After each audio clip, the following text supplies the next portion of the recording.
Just over a month ago, I embarked on an ambitious mission to see if I could kick Windows and macOS to the curb and fully commit to a life with Club Penguin.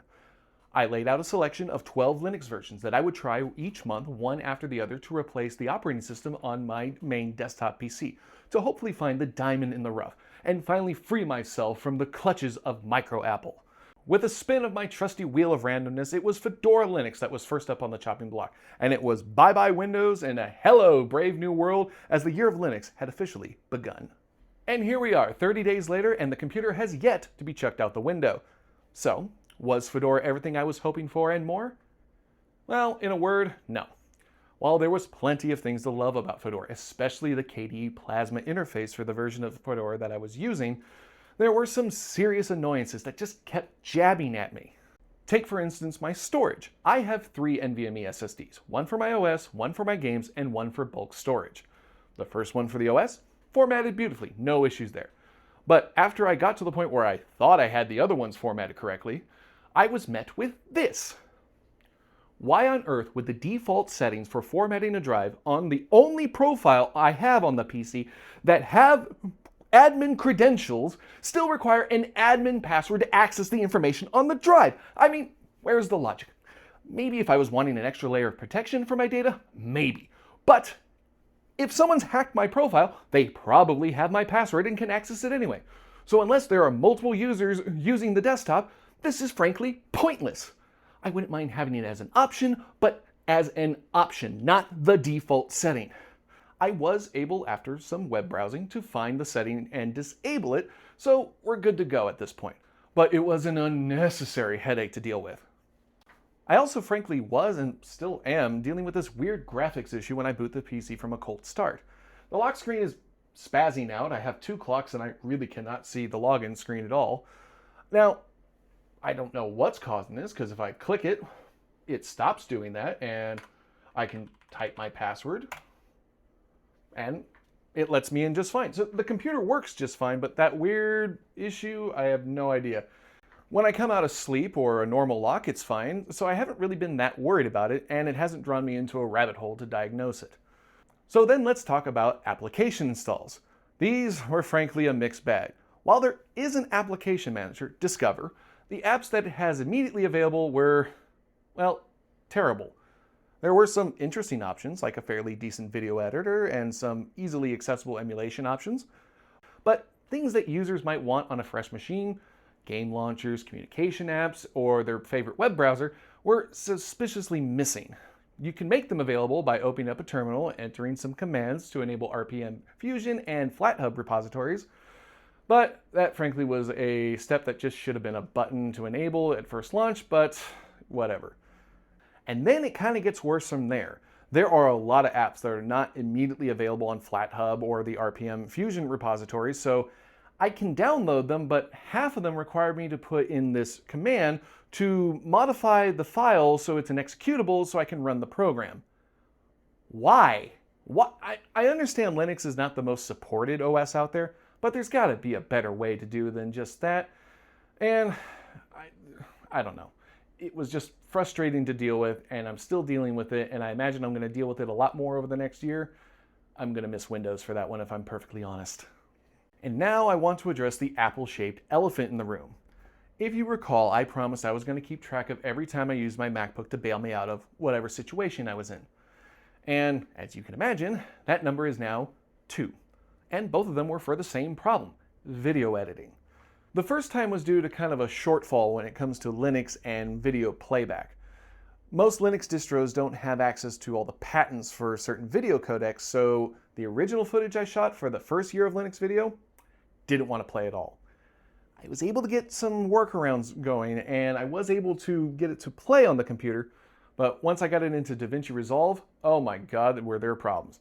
Most cases, I couldn't get a video output at all. So I tried another video editor. That one also was stuttery and didn't render correctly. So with the video running late, and I just ended up using my MacBook to complete it. For the second video of me developing black and white film, I set the phone to not use that particular codec so that Fedora could read it correctly. And it does. It plays it perfectly, no issues there. DaVinci Resolve, however, still didn't want to play ball with the footage. I'm fairly certain at this point this is something to do with the way I configured the program and not the footage itself. But I didn't have time to troubleshoot it, so I switched to another video editor, KDE Live. I'm just going to call it KDE. I actually found it in the Discover app before I enabled all the extras that I mentioned earlier, and it works pretty well. The bulk of the video was edited using KDE, and it was great until I needed to add text overlays. Yeah, the default add text is laughably crude, and I struggled to get what I wanted. So once again, with time running short, like I did with the video before it, I exported the raw edit to my MacBook and finished it up there. So yeah, 2 on the board. But now I can hear you asking, Mac, what about all these sweet stylistic choices like RGB? Well, not surprisingly, all the utilities that I would normally use for my keyboard and mouse, the RAM, fans, motherboard, well, they're not available on Linux, generally speaking. But I was able to Googleify some suggestions, and I came up with this tool, OpenRGB. And it works okay once you get it configured. Yeah, I know this was something that was going to be a problem when I switched to Linux, but boy is it ever a problem when it comes to certain applications. You really have to just fiddle with it until it works. Anyway, back to what I was talking about. With OpenRGB, I was able to get the keyboard, the mouse, and the 3 fans on the side and the RAM to work correctly. However, the 3 Lian Li fans on the top and back of the computer, they don't want to work with OpenRGB.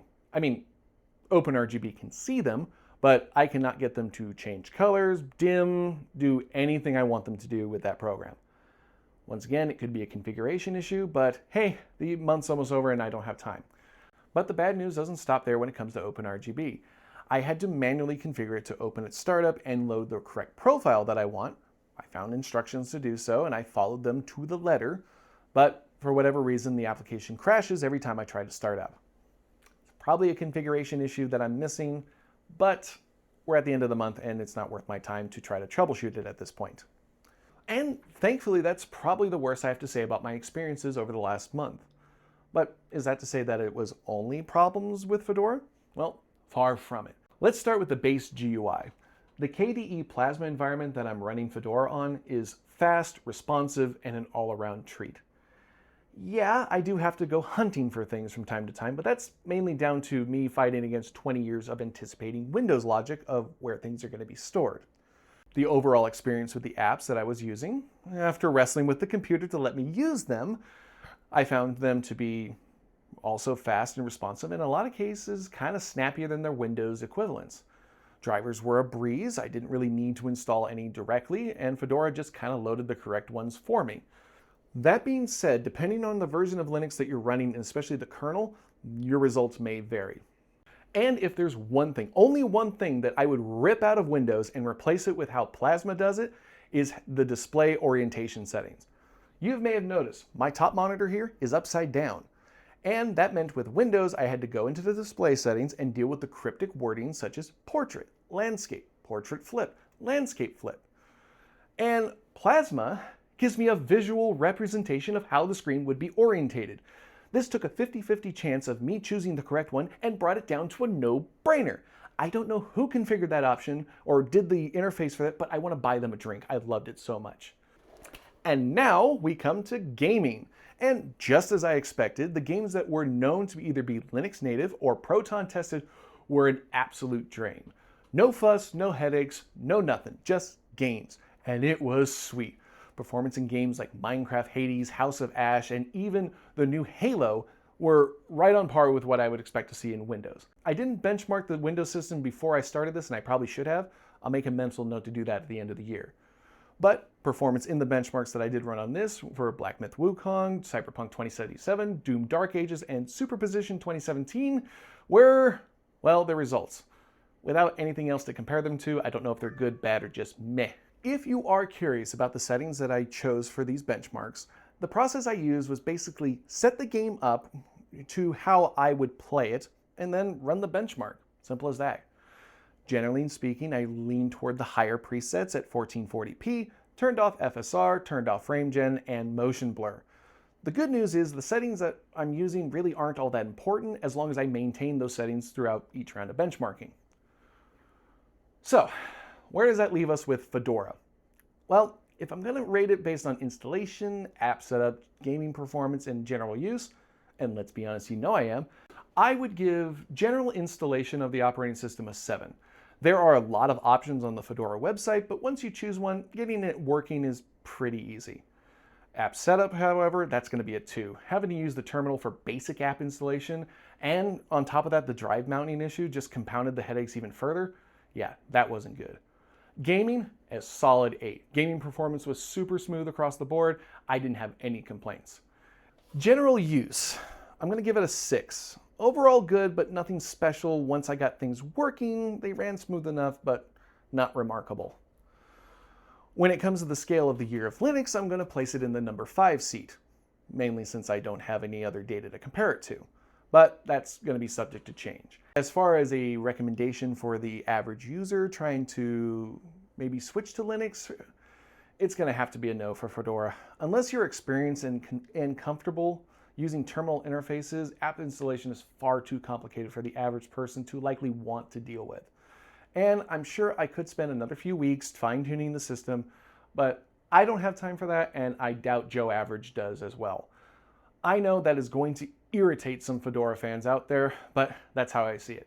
Feel free to let me know how I'm wrong in the comments. It helps the channel out. So with that, the year of Linux continues on, and it's time to pick our next distro. But I won't be using the wheel, because that's just what you'd be expecting me to do.